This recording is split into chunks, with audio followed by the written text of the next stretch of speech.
Our next presentation for the morning, before the morning break, is, I'm not here to introduce him. I'm here to introduce the person who's going to introduce him. I'd like to introduce to the stage Simon Talkener, who's speaking from one of our sponsors, a Druid.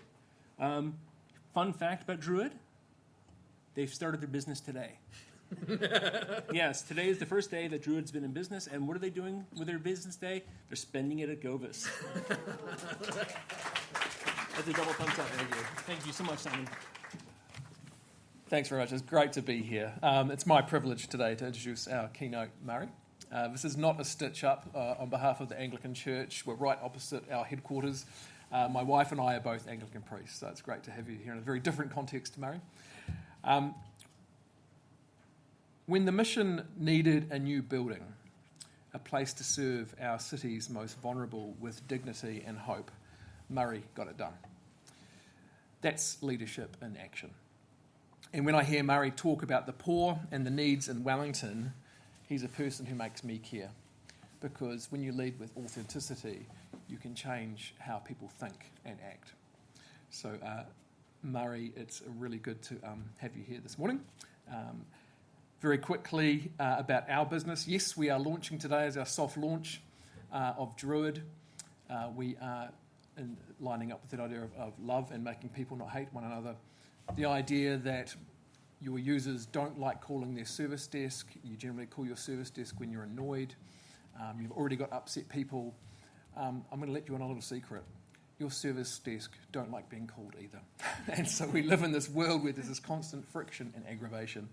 And so the idea behind Druid is that how can we just make that little annoyance every day go away? And so we built a systems collector, an automation that basically allows service desks to scale up and get really big quickly, and also users to self-report and give the best actionable data we possibly can to your service desks to make better decisions better. We're launching today. We're really pleased to be here, and Murray, it's good to be with you again, so thanks. Cheers.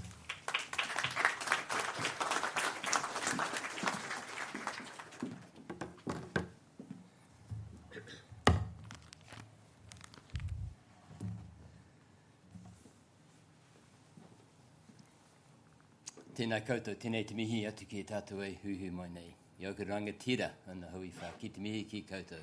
No mai, haere mai ki tēnei kaupapa whakaereera o Govis.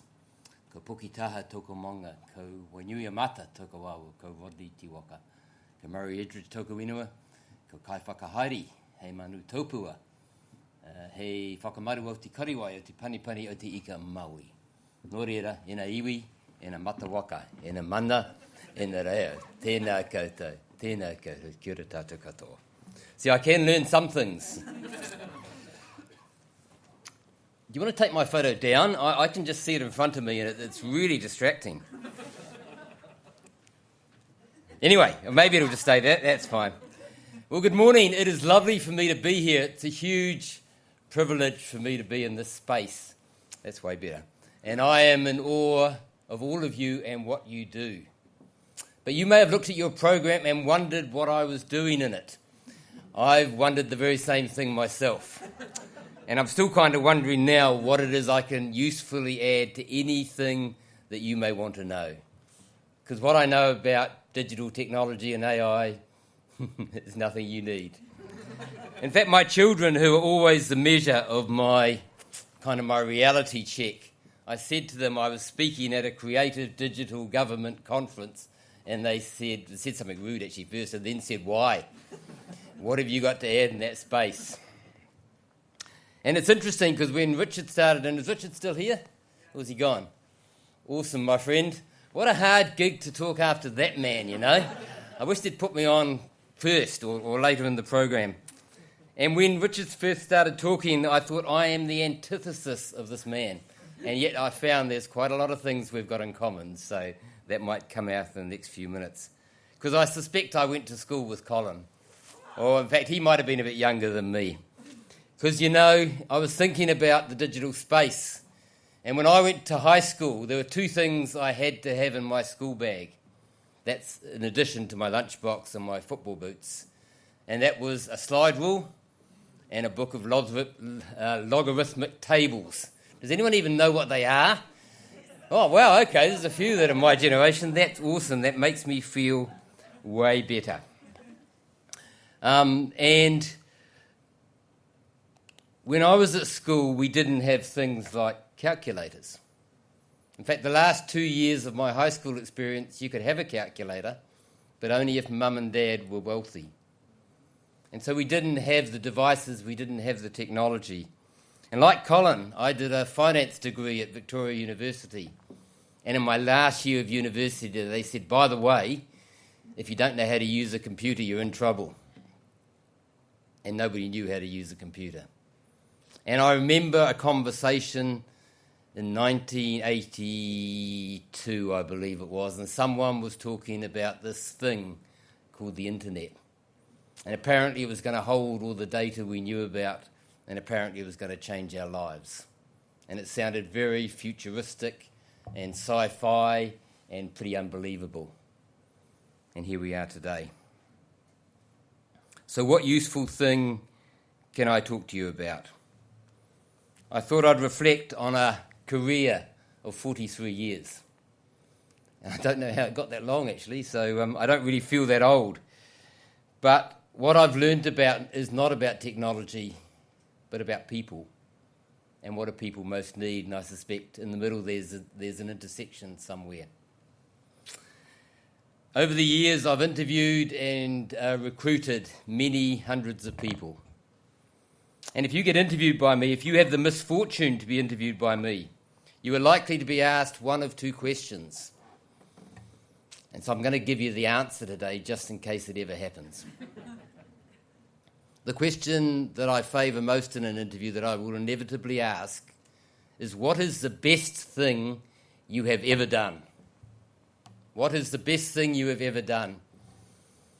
And quite often people look at me with a state of panic and confusion and say, do you mean in my personal life or at work?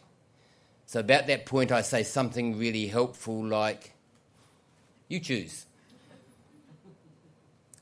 And I get the most bizarre answers. And the best answer is something like, in my personal life or for my family, this is what I'm most proud of. But in my workspace, this is what I've done. Because actually we're defined by more than the work that we do. The second question I might ask you, depending on the nature of the role, is who in the world do you most admire as a leader and would most like to be like, and why? And I get all sorts of interesting answers to that question. And the interesting thing is I don't care who the leader is. I don't actually mind. I'm interested in the why. Why do you want to aspire to be like this person? What is it that they have or do or are that you want to be? I was going to get you to do an exercise. We probably don't have time to do it this morning, so I'll just describe it to you, and you're clever people, so you can imagine what this feels like. I was going to get you to stand up and find someone you didn't know and introduce yourself to them. I was only going to give you about 45 seconds to do that exercise and then to swap over. And then we were going to do it again, but the rules changed the second time round, because the rules say you can't talk about what you do for a job or for a career. And my experience of doing this exercise in groups is the second conversation's way quieter than the first. Because we've got used to describing ourselves by what it is that we do, as opposed to who we are. So I want to talk to you a little bit about the work I've done and what I've come to understand over all those years, on the basis that we shouldn't be defined solely by what it is that we do, but about who we really are, what motivates and inspires us. And in my last 25 years of working in social services, I've come to the conclusion that the single most important determinant of a person's character, capability and life journey is their experiences in childhood. So much of the need I respond to in my current role as the Wellington City Missioner comes out of childhood trauma. And the sadness of my job is I spend my life picking up the pieces. And yet when we look at why, so often it's damage done so many years prior. So I wanted to share with you about my childhood. Like Richard, brought up in the beautiful community of Wainuiomata. Yeah, nobody else admits to it, Richard, just you and I. And I had a privileged childhood. Now, what does that mean? We didn't have any computers in the house. We didn't have any material things. I was brought up in a working class family. But my family gifted me 4 things. And in my 25 years of working in social services, I look back and I always assumed other people got these same gifts. And they haven't. The 4 things I was given was I knew I was loved and wanted and worthy. Secondly, I knew that you had to work hard and do your best at everything you commit to. That means doing what you said you would do. The third thing was not to take myself too seriously. We had a family that laughed a lot, laughed together and laughed at each other. It builds resilience. I want to tell you a story about my mum, who passed away 23 years ago. I think my mum was a closet psychologist. Because back in the day, when I was growing up, we didn't have dishwashers. We had a dishwashing roster with my siblings. And next to the kitchen sink was a cupboard that when you opened it up, it had the plates and the cups in. And so there were 2 doors when you opened it up that you could stick things onto.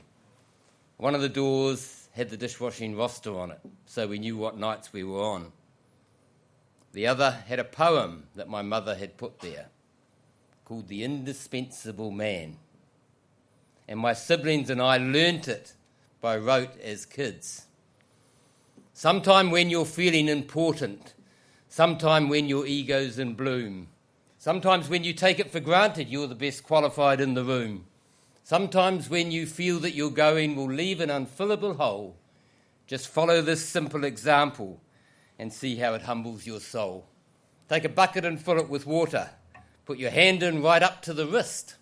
Take it out and the hole that's remaining is the measure of how you'll be missed.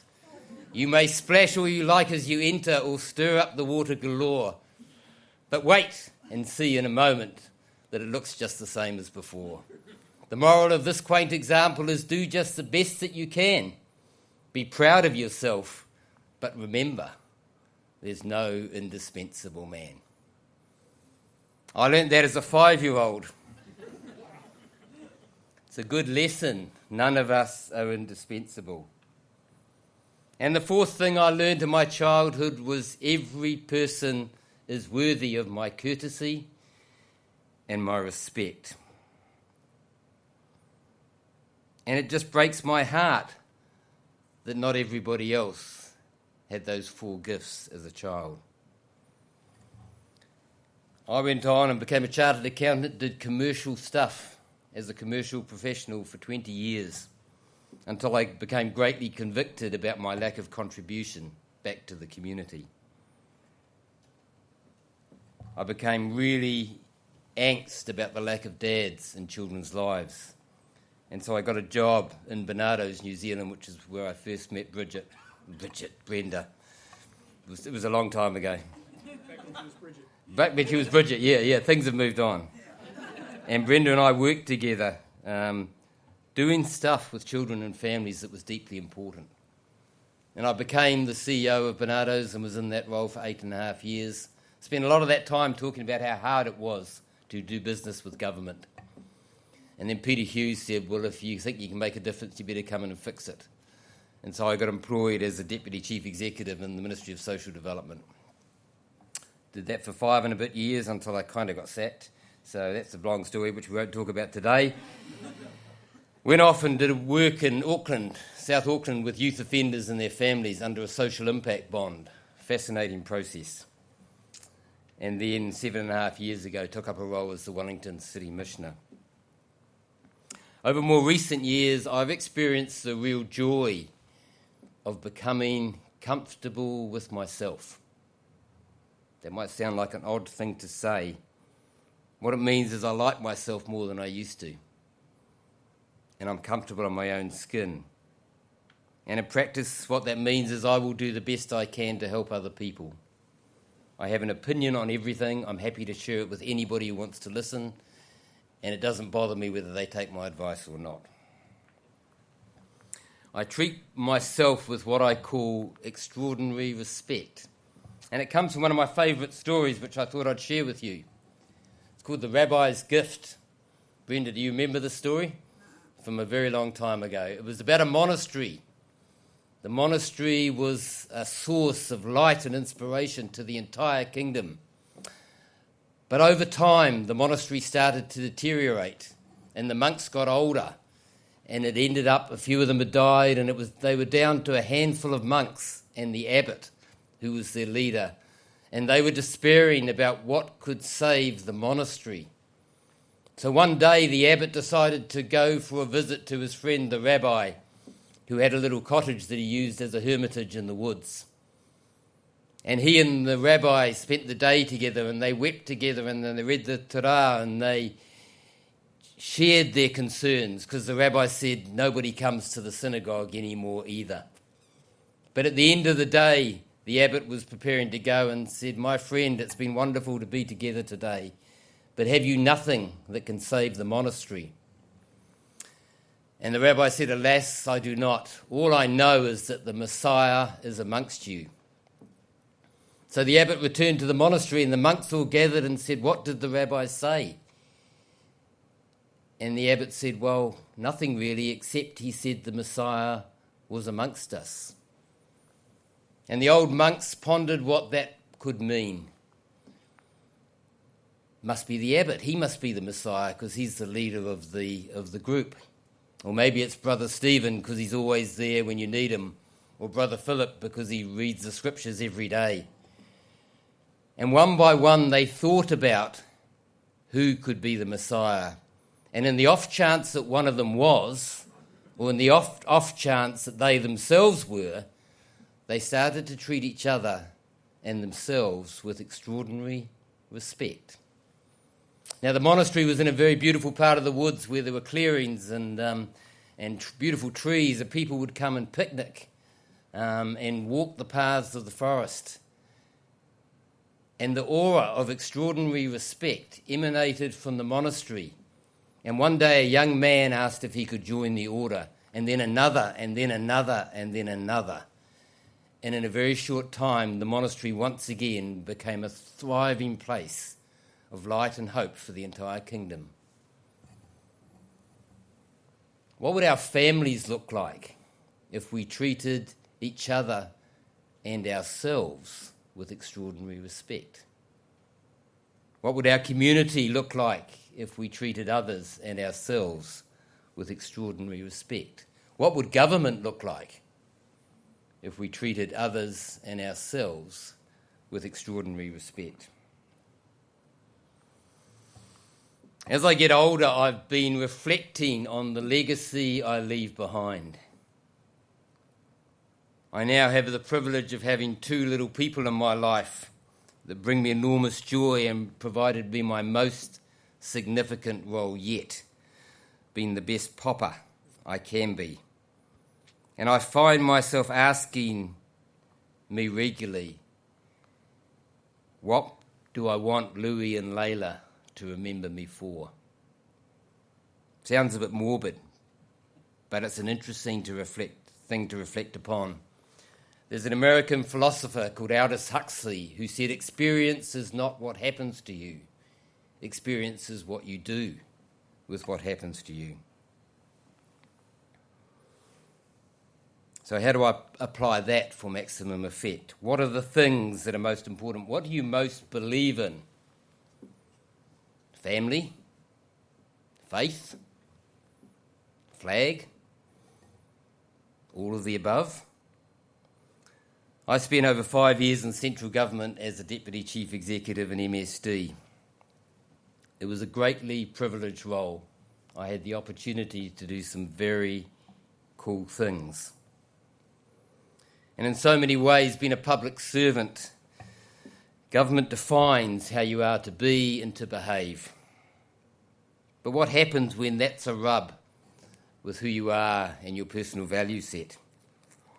As someone who hadn't worked within the constraints of government before, and you can tell I'm not very good at obeying rules, I struggled considerably with this. And I thought, how do I capture in a short time my experiences of government? And so there were 5 things I suggested that I might share with you. This is what I learnt. The first is you have to bring your A game and do the best you can, even if the direction of travel isn't the one you might have chosen for yourself, because you've chosen to be in the job. And if I think back to the value set in my childhood, when we commit to do something, we give it our best shot. And sometimes government asks you to do things that you don't think necessarily are the right things or the optimal things, but we have to do it our best in context.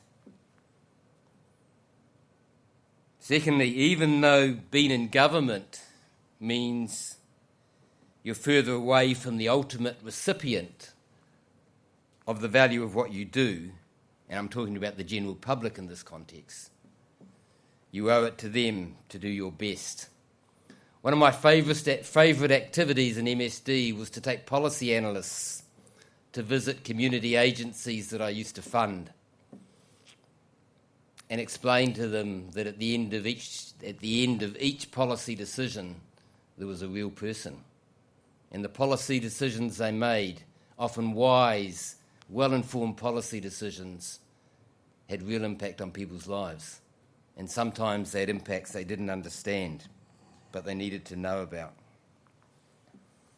Thirdly, don't let the inherent structure that you operate in define who you are and what you're known for. And the example that came to mind was the offering of free and frank advice to ministers, because that's what they tell you they want. Let's say I had an interesting experience with that concept. I gave free and frank advice to ministers on a regular basis. It wasn't always perfectly received. But actually, you've got to be honest to yourself and do the best job you can. Fourthly, and you'll see some of my values from childhood coming back in here again, everyone deserves the dignity, the respect, the kindness you would hope for yourself. And this was a fascinating one for me as I came into government, because what I found is there were some unwritten rules about how I was to operate. The first was that if I was to meet with anybody who was less important than me, they had to come to me, not me go to them. So what did I do? I went and met with everybody I could. The first time I travelled for government, I found out to my horror, and hopefully it doesn't happen these days, that I was accommodated in different accommodation than my staff. Wasn't going to happen. I had some international travel. I went to the States as part of my role at one stage. And I was told I had to go business class because that was more than a 9-hour journey or something. And the cost was extraordinary, and I refused. And so I went economy. I think I went premium economy actually. Ironically, I got upgraded to business class on the way home, so, I didn't actually like it very much. I used to talk to my senior team about the really important people in our organisation. The man who came around and watered the plants, the people who did the photocopying paper replacement, the people who cleaned our offices at the end of the day. Now, those people may not be around these days with fiscal changes in government, but if we didn't know them and know the value they added, then we weren't doing our jobs properly. And fifthly, people come to work wanting the satisfaction of having done their best. And we all have an impact on the achievements of others. So this is not just about thinking about what I can do, but about what I can enable others to do, because we all have an impact on other people. The mantra I've adopted in recent years for myself comes from a gentleman by the name of Father Gregory Boyle, who operates in Los Angeles with rival gang communities in an organisation called Homeboy Industries. And his philosophy, which I now apply, is that every person is unshakably good, no exceptions. Now, in my world, that becomes an interesting challenge because people don't always behave like they're unshakably good. But when you think about the behaviour not being about their goodness or otherwise, but about being about the trauma or the illness or the unwellness they deal with, it changes the way we relate. So I now find myself living my life in a way that is committed to adding value to people and determined that I don't cause damage along the way. I was reading the other day, and this is my one bit of technology, I was reading the other day about watches that can record your entire day's conversations. I've got a pre-digital version of that. For the last 15-odd years I've lived, well, not 15-odd years, the last 30 years I've lived on the Kapiti coast and commuted to Wellington or the Hutt Valley. Now, I worked out that means I've spent something like 15,000 hours commuting. Waste of time? Absolutely not. My morning commute is spent preparing myself for my day, of planning what I want to do, but the evening commute is the best, because the discipline I've got into is I go through every single conversation I've had during the course of my day, and I test myself. Has it been good enough? Did I add enough value to someone's journey? Did I do anything I need to apologise for? Did I do anything I need to put right? And I've found it's become the most powerful discipline. The most recent example was only a few weeks ago, where I gave one of my general managers some pretty clear feedback about a presentation she's done to the leadership team. It wasn't well prepared for, it wasn't well enough done. But I wondered overnight on the way home whether I'd done that well enough. The next morning she was not at work actually, she had the day off to look after her daughter who was unwell, and I rang her to inquire about the well-being of her daughter. And then I said, and by the way, yesterday wasn't the best day we've ever had, but it was yesterday. So let's move on, and let's learn from it, and let's be better tomorrow. And I know that made a difference for her, that we acknowledged that it had been tough, but tough for everybody. But it wasn't our best moment, and we would get better as a consequence. Can I encourage you to think not only about what you do, but the impact you have on others in your workplace and others in your life.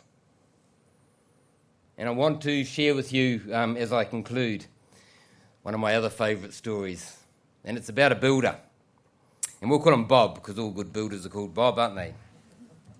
Bob the builder. And Bob was not just a builder, Bob was a master craftsman. He built beautiful homes, and he took such care and attention on every single occasion. But one day he decided it was time for him to retire. So he went to see his boss, who was the owner of the building company, and said, "Boss, I've been working for you for a very long time. Now it's my time to hang up my tools. My wife wants to see more of me, and I want to spend some time with the grandchildren." And his boss was very sad because Bob was such a good builder.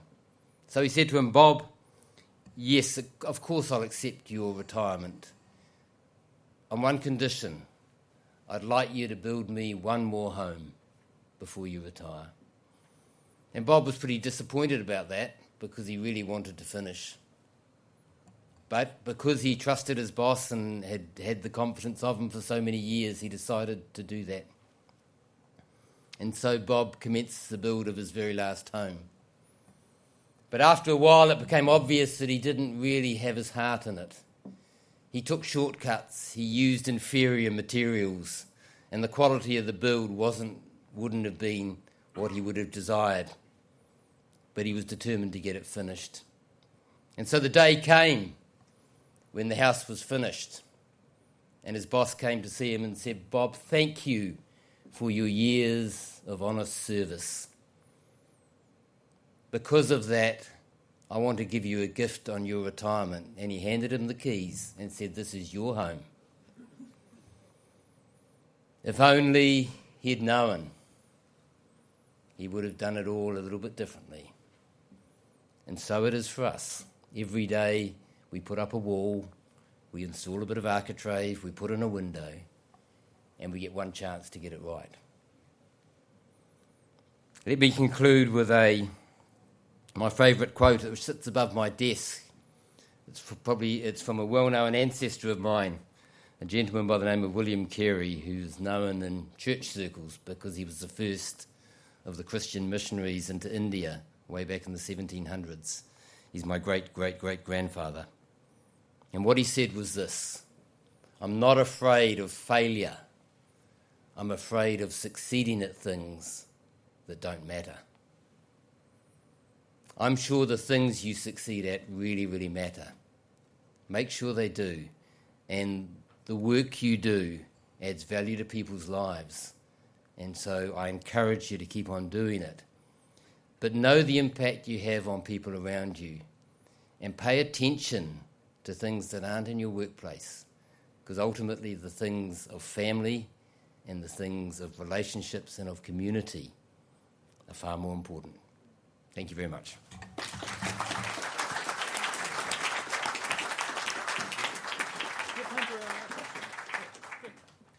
Thank you very much. There's a couple of the questions on Slido, and they have the same sort of theme, so I'll kind of smoosh them together. A lot of what you're talking about is individuals. Right? You're talking to us as people, as individuals, as we sit here, thinking about ourselves, our own lives, our own actions. And I think because these wonderful people are largely public service or involved in the public service, we try to think collectively. We think collectively as a public service, and we think collectively as a nation. It's not always hard to get to our desk jobs to the bigger picture because consensus is so difficult to build. But I was wondering if you could speak to us about how we could have a more respectful monastery within our government and within our nation, thinking bigger and collectively as opposed to just for ourselves. Does that make sense at all? Not really, but shall I give you an answer? Yes. Speak for a bit. I was going to ask if you had an easier question, but No.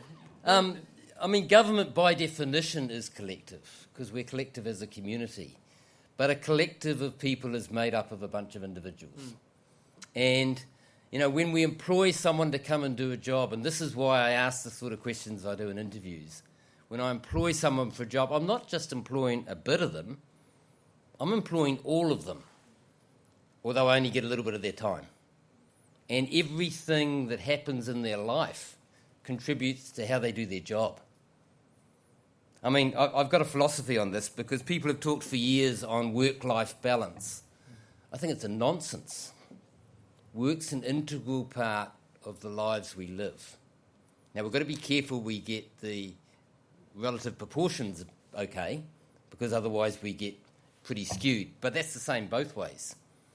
And so when people come and sit next to you in their desk and you're supposed to be a team together, they're not coming out of a vacuum. They're coming out of a situation where they've had to deal with a few things this morning. It might be getting the kids to school, or the dog's sick, or there's something going on in their lives, or someone's got a health condition in their household, or they've had a tough weekend. Whatever it happens to be, they're bringing that to that space. And so if we have a view that collectivism is just about neutralising all that and becoming similar and common, then we'll fail. It's about taking that and all of those individualistic and idiosyncrasies and putting them together in a way that makes the collective make sense. So pay attention to people's well-being. Pay attention to the people you're working alongside of. And you'll actually find you become more productive, you become more cohesive, and you produce better outcomes. Fantastic. Thank you very much. Thank you.